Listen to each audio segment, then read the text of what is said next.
card to come up is the Fool card. And I love seeing a Fool card because the sun energy is behind her. And it looks like a little pug. It looks like a pug next to her with black and white spots.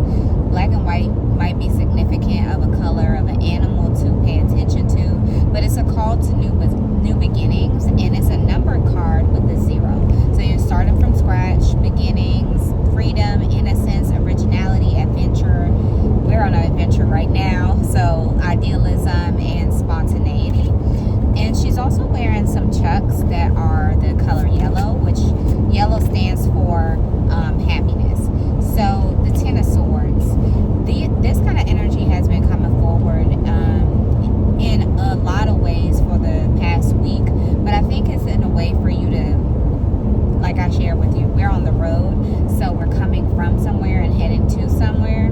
So the energy that comes up for the Ten of Swords is meeting a deadline, ruin, failure, bitterness, collapse, exhaustion, dead end, victimization, and betrayal. So how I see this is like in the back, it looks like I never noticed this before, but she's like in an office space with books, files, maybe like inventory of contacts or some sort, and then you have the deadline that's on the floor as well.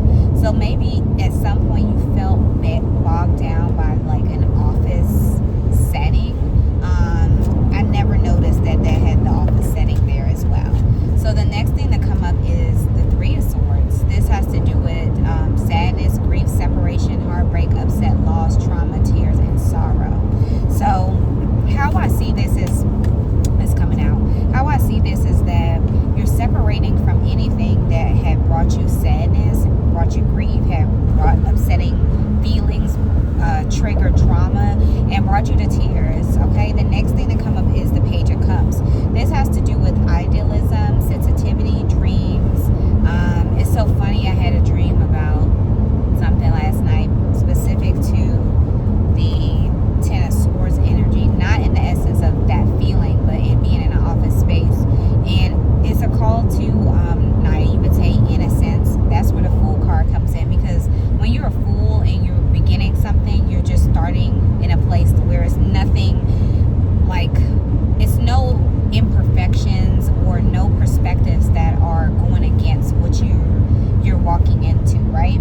And then inner child energy is called here. Inner child is really a naivete, innocent approach to life, and you're just like open for things to just like be blessed in the favor of what you call to be in your surrounding, in your space. And also it's saying head in the clouds energy.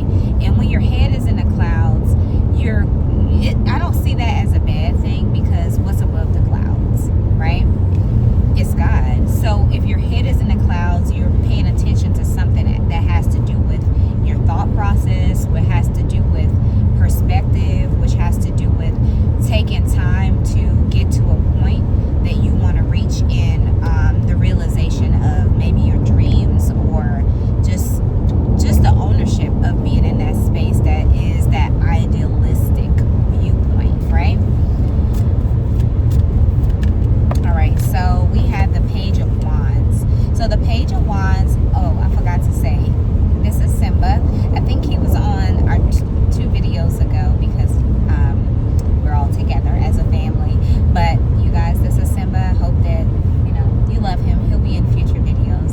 So the next call is the Page of Wands, which has to do with adventure, excitement, fresh ideas, cheerfulness, energy, fearlessness, and extroversion. Fearlessness sticks out to me because I've been watching so many podcasts in different areas, but the main, like CEOs, someone who's with a financial firm, just specifically talking about taking risk and why fear gets in the way of you taking next steps into places that maybe you have questions about, maybe you have a curious mind. And to be curious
places that you're